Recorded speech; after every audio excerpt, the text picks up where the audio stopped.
থাকবে ও যুবক ভাই আমরা একদিন থাকব না। সবাই আমাদের ভুলে যাবে, সবাই আমাদের ভুলে যাবে। নবী গো আপনি ভুলেন না। আল্লাহুম্মা সাল্লি আলা মাওলানা মুহাম্মদ ওয়া আলা আলি সাইয়্যিদিনা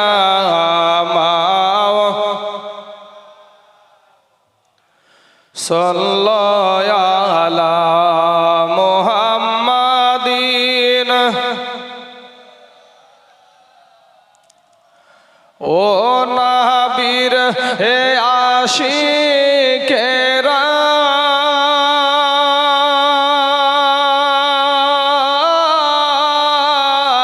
আজ দিশাহারা মরণের ভয় করে না।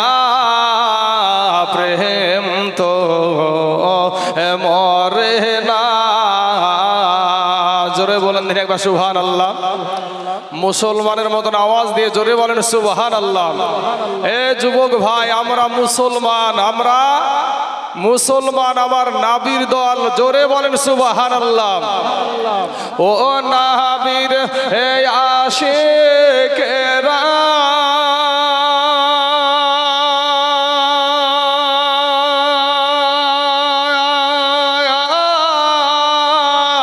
আজ দিশাহারা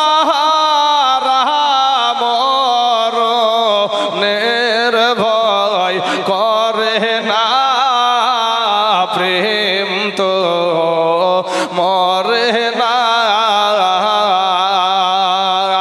আর প্রেম কইরাছেন এ মুসা নবী তোর পাহাড়ে গেলেন চলি গো। আর প্রেম কইরাছেন এ মুসা নবী তোর পাহাড়ে গেলেন চলি গো। আরে খোদার নূরে পাহাড় জলে মুসা কিন্তু জলে না। প্রেম তো মরে না। ও নবীর আশিকেরা আজ দিশাহারা মরণের ভয় করে না।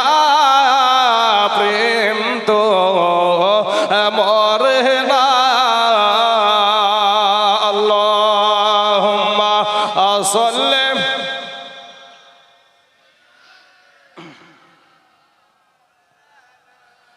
মুহাম্মদ ওয়া আলা আলি সাইয়্যিদিনা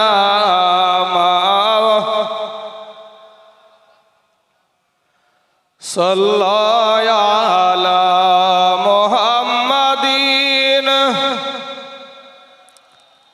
মোহাম্মদ হরদম ज़बान से निकालो फाक।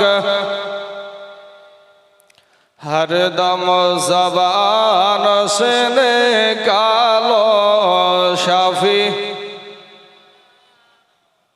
सल्लल्लाहु अलैहि वसल्लम। अल्हम्दुलिल्लाह। समस्त तारीफ ও প্রশংসা সেই মহান আল্লাহ তাআলার জন্য, যিনি এক দ্বিতীয় ওয়াহদাহু লা শারীক। যে আল্লাহ পাক রব্বুল আলামিন রুজিদাতা, রক্ষাকর্তা, পালনকর্তা, যে আল্লাহ পাক রব্বুল আলামিন ভালোবেসে এত মানুষ, হাজার হাজার মানুষ থাকতে বাবা সবার কপালে এই সৌভাগ্যটায় জুটে নাই। আপনারা যেই মজলিসে বসে আছেন এই মজলিসটা হলো জান্নাতের বাগান। জোরে বলেন সুবহানাল্লাহ। সবার কপালে বাবা এই সৌভাগ্য জুটবে না। কপাল পোড়া যারা, তারা বাবাজি এই সভাতে আসতে পারবে না। আপনারা এখানে বসে আছেন অবুঝের মতন, একটা কথাও বলছেন না। বোঝা যায় যে আপনাদের অন্তরে কবরের, মিজানের, পুলসিরতের ভয় আছে।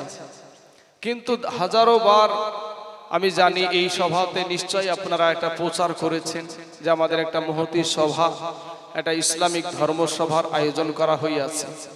অনেক মানুষ জানে, তারপরেও দোকানে মাচানে বসে আড্ডা দিচ্ছে না গো ভাই? দিচ্ছে। কিন্তু ভাই আমি আপনাদেরকে বলবো একটু মনটা লাগান। গল্প সারা জীবন করছেন। আমার যুবক ভাইদেরকে বলবো, ভাই একটু বসেন না ভাই, আপনার মা বাপ তো মুসলমান, আপনাদের মা মুসলমান, বাবা মুসলমান, ভাই মুসলমান, দাদু মুসলমান, 14 গোষ্ঠী মুসলমান। কেন ভাই এই জায়গাটা কি অন্য কিছু নোংরা টোংরা পড়ে আছে? নোংরার জায়গাতে গিয়ে তোমার ঠেলা সহ্য করা একবারে মুশকিল। কিন্তু এটা তো একটা পবিত্র স্থান, এটা ইসলামিক ধর্মসভা। কেন যুবক ভাইয়েরা তোমরা আজ কেন পিছিয়ে আসো না ভাই? আমরা একসাথে সবাই জান্নাতে যেতে চাই। কথা বলেন ঠিক না ঠিক? তাহলে ভাই আমি আপনাদের একটা বার, এই আপনি পুরা ওয়াজ শুনেন চাই নাও শুনেন, আপনাকে একটা প্রশ্ন করব আপনাদেরকে। ভাই আপনি মাফলার বেঁধে আছেন, আপনাকে প্রশ্নটা করছি। প্রশ্নটা কঠিন না ভাই। আপনার সম্মুখে 2টা বাচ্চা আপনি দেখতে পাচ্ছেন তো? 2টা বাচ্চা আছে। এই বয়সের বাচ্চা গোরস্থান ময়দানে আছে না নাই ভাই? কথা বলেন, আছে না নাই? আমাদের মতন তরুণ যুবক ছেলে, এই আমাদের বয়সের ছেলে আপনাদের গোরস্থানে আছে না নাই ভাই? আমার বৃদ্ধ বাবজি যারা আছেন, এই যে আমার একটা সাদা দাড়িওয়ালা বাবজি আমার এখানে বসে আছে, এই দেখেন সাদা দাড়িওয়ালা বাবজিরা বসে আছেন, আপনাদের ভিতরে অনেক বসে আছেন। তা আপনাদের বয়সের মানুষ এই গোরস্থান ময়দানে শুয়ে আছে না নাই গো ভাই? আসার সিরিয়াল আছে, যাওয়ার কোনো সিরিয়াল নাই। তাই ভাই যুবক, কার কখন কোন মুহূর্তে মৌত আসবে আমরা কেউ জানি না ভাই। কে যে কখন কোন মুহূর্তে দুনিয়া থেকে বিদায় নিয়ে চলে যাবে এর কোনো ঠাই ঠিকানা নাই। তাই আমি বলবো ভাই শোনা, জীবনে কত গুনাহ করেছেন বিবেককে জিজ্ঞেস করেন না। মরতে তো একদিন হবেই। যাদের সঙ্গে আপনি মোবাইল নিয়ে আড্ডা দেন, এই বন্ধুগুলা কি আপনার সাথে কবরে একটাও যাবে?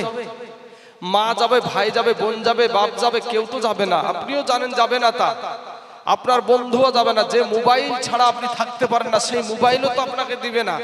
কিন্তু আপনাকে একজন সঙ্গ দিবে, সেটা হলো মদিনার নবী। জোরে বলেন সুবহানাল্লাহ। মদিনার নবী সশরীরে সহিহ বুখারী এবং সহিহ মুসলিম শরীফে একটা হাদিস এসেছে, মা কুনতা তাকুলু ফি হাযার হাক্কুর রাজুল, সশরীরে আপনার নবী আপনার কবরে হাজির হবে। জোরে বলেন সুবহানাল্লাহ।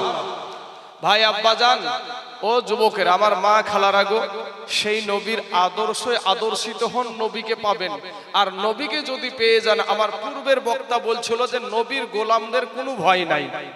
আমার পূর্বের বক্তা সাহেব বলছিলেন যে একটা গজলের মাধ্যম দিয়ে বলছিলেন যে নবীজির গোলামের কোনো ভয় নাই।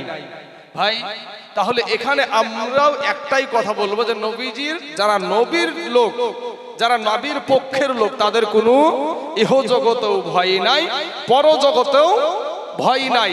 ব্রাদার ইসলাম মুআজ্জাজ সামিন ইকরাম, আমার আল্লাহ পাক বলছেন যে হে নবী, আপনাকে আমি কিয়ামতের দিন এত দিব যে আপনি নিজে থেকে আপনি খুশি হয়ে যাবেন। জোরে বলেন সুবহানাল্লাহ। যেই নবী বাবা 63 বছর জীবনে শুধু আপনার জন্য আমার জন্য কান্না করে দুনিয়া থেকে পর্দা করলেন, শুধু আপনাদের জন্য। যুবকেরা, যেই নবীর নাম পর্যন্ত তুমি জানো না ভাই, একটা কালেমা জানো না, নামাজ কি জিনিস জানো না, নামাজ পড়তেও জানো না, কখন জানি কবরে চলে যাবা। আমাদের সমাজে আছে বাবা, আমি আপনাদের হয়তো আপনারা চিনেন না, কিন্তু আপনাদের এলাকাতেই আমি আজ গত 8 বছর ইমামতি করি কুপিলা বিলপাড়াতে, সারমুল্লার কোনাতে যে মসজিদটা হয়েছে সেই মসজিদের ইমাম আমি। কিন্তু ভাই আমি আপনাদেরকে একটা কথা অনুরোধ করে বলে যাই, ভাই শোনা, যতদিন বাঁচবেন নবীর পক্ষে থাকেন, নবীজির পক্ষে থাকেন। আপনি যখন নবীর পক্ষে থাকবেন, আমি যদি আপনাকে ভালোবাসা দিই, আপনি কি আমাকে ভালোবাসা দিবেন না ভাই? না বম মারবেন? নিশ্চয় বম মারবেন না, ভালোবাসাই পাবো। আপনাকে যদি আমি ভালোবাসা দিই, আপনাকে যদি আদর্শ, আসেন না উপরে চলে আসেন, ঠিক আছে ব্রাদার ইসলাম মুআজ্জাজ সামিন ইকরাম বাবাজি আমার শোনাবার, তাহলে আপনাদেরকে যদি আমি ভালোবাসা দিই, আপনাদের কাছ থেকেও আমি ভালোবাসা পাবো। অতএব আমার নবীর আদর্শ যদি আমরা মেনে চলি, তাহলে আমাদের নবীও আমাদেরকে না নিয়ে জান্নাতে যাবে না। কিন্তু দুনিয়াতে যাদের আমরা দালালি করি, দুনিয়াতে যাদের আমরা দালালি করব, সেই দালালগুলা কি একজনও কিয়ামতের দিন আপনার পাশে দাঁড়াবে ভাই? কথা বলতে হবে যুবকেরা, দাঁড়াবে আপনার পাশে? দাঁড়াবে না। বাপ দৌড়াবে বেটার পিছনে, বেটার দৌড়াবে বাপের পিছনে, কেউ কাউকে পরিচয় দিবে না। তাহলে আমাদের কারো দালালি করার প্রয়োজন নাই। আমরা কার দালালি করব? আমরা মদিনার নবীর দালালি করব। জোরে বলেন সুবহানাল্লাহ। বাপ আমার আদর্শতে ভুল আছে, আমি জিনিসগুলা গুছিয়ে নিচ্ছি বাপ। তো আমার আদর্শতে ভুল আছে ভাই, আপনার আদর্শতে ভুল আছে, কিন্তু মদিনার যেই নবীর কথা বলছি, সেই নবীর আদর্শতে কোনো ভুল ছিল না। জোরে বলেন সুবহানাল্লাহ। আল্লাহ কোরআনে বলছেন ওয়া ইন্নাকা লা আলা খুলুকিন আযীম। আমার নবীজির আখলাককে, আমার নবীর আদর্শকে আমার আল্লাহ বলেছেন আখলাকুন নবী, যেটাতে কোনো ভুল নাই। আজ বিরাদর ইসলাম মুআজ্জাজ সামিন ইকরাম ভুল ব্যক্তিদের পিছনে দৌড়াদৌড়ি করে আমরা বলছি তাদের পক্ষ নিয়ে আমরা জীবন দিচ্ছি, জান দেওয়ার জন্য তৈরি হয়ে যাচ্ছি। কিন্তু যেই নবীর কোনো ভুল নাই, আপনি যেই নেতার পিছনে ঘুরেন ভাই, বলেন তো সেই নেতা যে কোনো মহিলার দিকে খারাপ নজরে তাকায়নি, এরকম নেতা আছে নাকি এখনকার যুগে? তৃণমূল বলেন, কংগ্রেস বলেন, বিজেপি বলেন, সিপিএম বলেন, যেই নেতাই হোক না কেন, আমি কোনো পার্টির মধ্যে না, কিন্তু বোঝানোর ক্ষেত্রে এক্সাম্পল হিসাবে বললাম যে আমাদের যে নেতাগুলো আছে, যেই নেতাদেরকে আমরা টিপছাপ দিয়ে নেতা বানাচ্ছি, এই নেতা যে মিথ্যা কথা জীবনে একটাও বলেনি, আপনি প্রমাণ করতে পারবেন এটা? আপনার কি এটা বিশ্বাস হয় ব্রাদার ইসলাম? কিন্তু আমরা যেই নবীর, আমরা মুসলমান, আমরা কি? আমরা মুসলমান, আমরা কালেমা পড়া মুসলমান, আমরা আল্লাহকে মানি, আমার দয়ার নবীকে মানি। অর্থাৎ মুসলমানের যে নেতা, অর্থাৎ মুসলমানদের যিনি নবী, সেই নবীর জীবনে কোনোদিন একটা মিথ্যা কথা ছিল না। জোরে বলেন সুবহানাল্লাহ। বাপ আজ আমাদের ওই যে নেতাকে টিপ দিচ্ছি না, টিপ দিয়ে নেতা বানাচ্ছে, ওই নেতা বলছে ধর্ম যার যার উৎসব সবার, ধর্ম যার যার উৎসব সবার। কথাগুলো একটু বুঝবেন ভাই, বুঝার চেষ্টা করেন, না বুঝে হু হু করেন না। বুঝে বুঝে না বুঝে তাকে বুঝাই কে, আর না বুঝে যে হু হু করে তাকে ভূত ধরেছে। একটু বোঝার চেষ্টা করেন। আমাদের যাদেরকে টিপছাপ দিয়ে আমরা কি করলাম, নেতা বানিয়ে দিলাম, এখন নেতা হয়ে গেছে, স্টেজে উঠে বক্তব্য দিচ্ছে কি ধর্ম যার যার উৎসব সবার। অর্থাৎ একটাই বলছে যে তোমার ধর্ম তুমি পালন করো, কিন্তু হিন্দুদের উৎসবেও যাও, মুসলমানদের উৎসবেও যাও। বুকে হাত দিয়ে বলতে পারবেন কুপিলা বিলপাড়া বলেন, কুপিলা বিশ্বাসপাড়া বলেন, চাঁদেরপাড়া বলেন, শ্রীরামপুর বলেন, জয়রামপুর বলেন, আর এদিকে আপনার সাদিখান দিয়ার বলেন, আর আপনার কালীগঞ্জ বলেন, কাটাকোপড়া বলেন, রাজাপুর বলেন, সাতমাথা বলেন, যাই হোক না কেন, এই কটা ঈদগাহার ময়দানে কটা হিন্দু ভাই যায় বলেন তো ভাই? একটাও যায় না। কিন্তু কিছুদিন পূর্বে দুর্গা পূজা হলো, এই দুর্গা পূজাতে মুসলমানের ছাগলা গেলছে না, যায়নি? গেলছে। তাহলে ভাই এই যে স্লোগান উঠেছে কি ধর্ম যার যার উৎসব সবার, এই যে কথাটা আমাদের মধ্যে মুসলমান নামধারী কিছু ব্যক্তি তারা স্লোগান দিচ্ছে ধর্ম যার যার উৎসব সবার। এখন আমরা আলেম মানুষ, এদেরকে তো ওরা দেখতে পারবে না হক কথা বলার জন্য।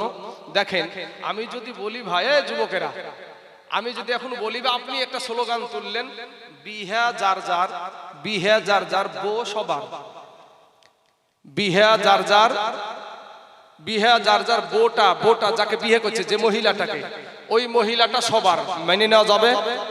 মানবেন? গাছ যার যার ফল সবার মানবেন নাকি? বোঝা যায় গাছও যার ফলও তার, বিবাহ যার বউ তার, এখানে কেউ মানবেন না। আর ধর্মের বিষয়ে যখন বলল আপনাকে যে ধর্ম যার যার উৎসব সবার, আরে ওর সাথে কে পাঙ্গা লড়তে যাবে?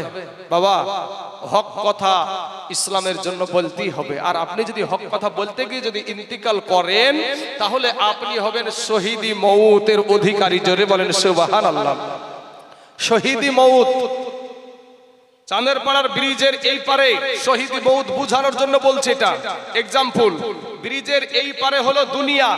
যখনই আপনি শহীদ হয়ে গেলেন আল্লাহর রাস্তায় হক কথা বলতে গিয়ে, কোরআনের কথা বলতে গিয়ে, কোরআনের পক্ষে বলতে গিয়ে, নবীর পক্ষে বলতে গিয়ে, ইসলামের পক্ষে বলতে গিয়ে, এতিমদের পক্ষে বলতে গিয়ে যখনই আপনি শহীদ হয়ে গেলেন ব্রিজের ওই পারে, মানে ওই ব্রিজটার মধ্যে আপনি শহীদ হয়ে গেলেন, মানে কোরআনের পক্ষে লড়াই করতে করতে, আর মরার সাথে সাথে আপনি জান্নাতি। জোরে বলেন সুবহানাল্লাহ। বাবাজি আমার সোনা মানিকেরা, আমার যুবক ভাইরা, আমার মা খালারা গো, আপনাদেরকে করো জোরে আপনাদের পায়ে পাগুলা আগায়া দেন ভাই, আপনাদের পায়ে হাত দিয়ে বলি মাস্তানি করেন না ভাই। এ যুবকেরা, আজকে তুমি মোবাইল ছাড়তে পারো না, আজকে মোবাইল নিয়ে তোমরা ব্যস্ত। কত রকমের যে আইডি খুলে কত রকম কীর্তি যে মোবাইলের ভিতরে চলে আপনারা সবাই জানছেন যুবক ছেলেরা। কিন্তু আমার যুবক ভাই, এই মোবাইল একটা নেগেটিভ রাস্তাও আছে, পজিটিভ রাস্তাও আছে। তুমি ভালো রাস্তাতেও ব্যবহার করতে পারো, খারাপ রাস্তাতেও ব্যবহার করতে পারো। আমি বলবো ভাই, আজকের দিনে একটু তওবা করে আল্লাহর কাছে গোলাম হয়ে যাও না। আল্লাহর কাছে দিলখানা নরম করে বলো না যে আল্লাহ গো, জীবনে তো অনেক গুনাহ করেছি। আজকে দেখেন আপনাদের এখানে এসে একটা জিনিস ভালো লাগলো, অনেক জায়গায় জালসায়, এখান থেকে আপনাদের এখান থেকে আমি আগামীকাল চলে যাব উত্তর দিনাজপুর জেলার ইটাহার বলে একটা গ্রাম। ইটাহার একটা থানা, একটা আমার আপনাদের যেমন ডোমকুলনা জলঙ্গি থানা এরকম থানা, তো ওখানে চলে যাব। তো বাবা, এই কিছু কিছু জায়গাতে জলসাতে আপনার কি বলবো, এমন ভাবে মেলা বসাই গো বাবা, এত মেলা, হাইরে মেলা, গাড়িখানা নিয়ে যে আপনার প্রবেশ করবে এরকম কোনো সুযোগ থাকে না, এমন ভাবে মেলা বসাই। কিন্তু আপনাদের এই জায়গাটাতে আলহামদুলিল্লাহ খুব খুশি হলাম, খুবই ভালো লেগেছে। এই যে মেলা যারা দেয়, এরে মেলা যারা, মেলাতে যারা, এখানে যারা মেলা, যদি আমি অন্যদিকে আছে কি তাও জানি না, মেলাতে ঠেলা খাওয়া হয় না, হয় না ভাই? হয়তো ইসলামিক ধর্মসভার আয়োজন করে এই মেলাতে ঠেলা খাওয়ার সুযোগ কমিটিরা করে দিচ্ছে, জালসা কমিটি করছে। এর জন্য ওই কমিটিদেরকে আপনার দায়ী হতে হবে কিয়ামতের দিন। কপয়সা ইনকামের জন্য অনেকেই বলছে ওদের কাছ থেকে আদায় করা হয়, কিন্তু ওই আদায় করতে গিয়ে এমনও কিছু ব্যাপার হয়, এমনও কিছু ব্যাপার হয়, জলসা মাহফিলে গিয়ে তারা অনেক জায়গায় জেনাতে লিপ্ত হয়। এরকম আছে না, না ইতিহাসে এরকম আছে, জিনাতে লিপ্ত হয়। তো এই জায়গা থেকে আমি বলবো সমস্ত কমিটি ভাইদেরকে বলবো, ভাই আপনি আমার কালেমার ভাই, ইসলামিক ধর্মসভা আল্লাহর উপরে বিশ্বাস রেখে করেন, আল্লাহর উপরে বিশ্বাস রেখে করেন। কারণ আমরা, এ বাবাজি শুনেন, আমরা যখন মায়ের পেটে ছিলাম, জীবিত ছিলাম, তো খাওয়া, জীবিত থাকার জন্য খাবারের প্রয়োজন হয় না, হয় না গো চাচা? খাবারের প্রয়োজন হয়। তো 10 মাস যে মায়ের পেটে লড়াচড়া করলাম, তো লড়াচড়া খাওয়া, লড়াচড়া করার মানে তো জীবিত আছে নাকি? তো মায়ের পেটে যে তুমি দুমদাম করে মায়ের পেটে লাথি মারতে, তো তুমি খাবার কে দিয়েছে? মনে হয় মমতা ব্যানার্জি হয়তো খাদ্য সুরক্ষার কার্ড মার দিয়েছিল, হ্যাঁ দেয়নি বাবাজি? তাহলে মায়ের পেটে খাদ্য সুরক্ষার কার্ড দেয় নাই, খাবারের ব্যবস্থা করেছে কে? খাবারের ব্যবস্থা করেছে তিনি হলেন আমাদের আল্লাহ। জোরে বলেন সুবহানাল্লাহ। আজ সেই আল্লাহর প্রতি আমরা বিশ্বাস রাখতে পারি না, সেই আল্লাহকে আমরা বাবা সেজদা করতে পারি না। ভাই আমার কালেমার ভাই, আমার মা খালারা গো, আমি বলবো যে ভাই গো, আমাদের চাইতে বড় মস্তান ছিল ফেরাউন। নাম শুনেছেন? ফেরাউন যে বলতো আনা রব্বুকুমুল আলা, আমি সবচাইতে বড় আল্লাহ, নাউজুবিল্লাহি মিন জালিক। তারপরে বড় মস্তান ছিল নমরুদ। এই নমরুদ ইব্রাহিম নবীকে বলছেন যে ডাক তোর আল্লাহকে, তোর আল্লাহর সাথে ডাইরেক্ট যুদ্ধ করব। এই ওর মতন দেড় ব্যাটারির সাথে আমার আল্লাহ যুদ্ধ করতে আসবে? আমার আল্লাহর নিম্ন মানের একটা সৃষ্টি মশা ভাই, এই মশাকে পাঠিয়ে দিলেন আল্লাহ। সাইজ করতে করতে করতে বুঝতে পেরেছেন যখন করোনা ভাইরাস এসেছিল, বড় বড় ব্যক্তিগুলা এরা কি করেছিল, কাচের ভিতরে ঢুকে থাকে, কত রকমের যে সাজেশন ব্যবহার করেছে করোনা ভাইরাস থেকে বাঁচার জন্য। তো এবার এই মশা থেকে বাঁচার জন্য নমরুদ যে লুকিয়ে আছে, আর একটা ন্যাংড়া অসুস্থ মশা, এই বলছে আল্লাহ গো আমার জন্য তুমি কাউকে রাখোনি। তখন আল্লাহ বলছে ওরে ন্যাংড়া অসুস্থ মশা, তোর জন্য প্রধানমন্ত্রীটি আছে, তোর জন্য প্রধানমন্ত্রী আছে। কোথায় আছে? আল্লাহর ইশারায় দেখায়া দিয়েছে বাবা। আর যাইয়া বসবি তো বস বাবা, কপালে যাই বসেছে, যেমন মারতে যাবে কি আর ভনাট করে উড়ি গিয়ে লাখের ভিতর দিয়ে মাথার মগজে বসার পরে মশা যদি আমাদের শরীরে বসে তাহলে ভাই বলেন তো চুমিয়া খায় না ইঞ্জেকশন দেয়? ইঞ্জেকশন দেয়। তো ইঞ্জেকশন যখন দিতে শুরু করেছে, এত বড় মস্তান আল্লাহর সাথে যুদ্ধ করবে, তবে এটা তখন বলছে ওরে আমার কে আছে, আমার মাথা টিপ আর একবার বলছে মাথায় মার, আর একবার বলছে জুতি দিয়ে মার। জুতিয়ার বাড়ি খুব সম্মানীয়, তাই না বাবা? আপনার আমেরিকার ডব্লিউ বুশকে এক সাংবাদিক জুতা ধরেছে, তো পরে জিজ্ঞাসা করছে কোনো মাইন্ড করলেন নাকি? ডোন্ট মাইন্ড, কোনো মাইন্ড টাইন করিনি, কারণ এই সমস্ত ব্যক্তিদের এদের জুতা খেতেও বাধে না, জুতা মারতেও বাধে না, কারণ এরা বেহায়া বেলাজা বেশরম। তা আমি বলবো ভাই, যাদের টাকা পয়সা হয়ে গেছে ভাই টাকার বাহাদুরি করিয়েন না, টাকার বাহাদুরি করিয়েন না। টাকাওয়ালা কোটি টাকার মালিকেরা এই সমস্ত জায়গাতে আসাটা শোভা মনে করে না। কোটি টাকার কোটি কোটি টাকার যারা মালিক এখানে যারা বসে আছে, অধিকাংশ 100-র ভিতরে বাবাজি 98টা মানুষ খেটে খাওয়া মানুষ। কথা ঠিক না ঠিক? হ্যাঁ, 98টা মানুষ হলো খেটে খাওয়া মানুষ। এই মানুষ, গরিব মানুষগুলা এখানে এসে বসে থাকে। তাই বাবাজি ধনীদের চাইতে এই আপনাদের মতন গরিব মানুষগুলা ওই ধনীদের চাইতে 500 বছর আগে জান্নাতে যাবে। জোরে বলেন সুবহানাল্লাহ। বিশ্বাস হয় না ভাই? কত জায়গাতে খবর পেলাম 80 বছর পরে, 30 বছর পরে, 40 বছর পরে কবর ভেঙে গেছে, কবরে তাজা লাশ পাওয়া যায় কাফন সহ। এরকম কথা শুনেছেন না শুনেননি? আবার দেখা যায় কোন কবরে রাতের বেলাতে আগুন জ্বলে, আছে না বাবাজি?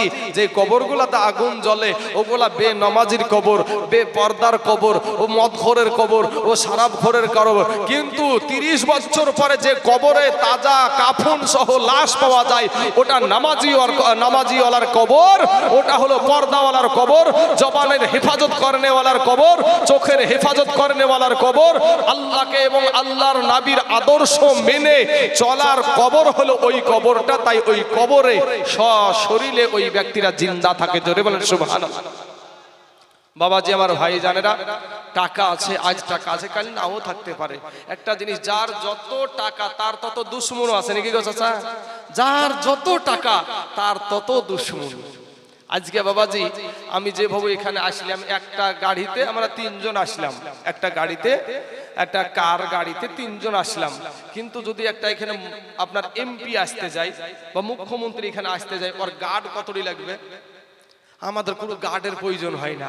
এখান থেকে কালকে যে অত দূর যাবো বাবাজি, 200 কিলোমিটার রাস্তা যাবো, তো এই একটা গার্ডেরও প্রয়োজন হবে না। কবি বলছেন কোটি টাকার মালিক দেখো, কোটি টাকার মালিক দেখো, এ অভাব হয় না দূর, আর গরিব ঘুমায় আরাম করে মনটা বাহাদুর। ফেরাউনের লাশটা দেখো, ফেরাউনের লাশটা দেখো, ওই মিশর জাদু ঘরে খাই না মাটি পোকা মাছি সবাই ঘৃণা করে। হৃদয় থাকিতে যার, হৃদয় থাকিতে যার, নম্রতা সদা রহমত আসিবে সেটা প্রভুর ওয়াদা। বড়র বড়াই থাকলে দিলে ভাইরে, বড়র বড়াই থাকলে দিলে রহমত আসবে না, আর নিজেকে নিজে ছোট মনে করিও সদা। উঁচু জমিন থেকে পানি, উঁচু জমিন থেকে পানি নিচু জমিনে যায়, তেমনি কইরা খোদার রহমত আসে নম্রতা হৃদয়। ভোগ বিলাসের বাড়ি গাড়ি, ভোগ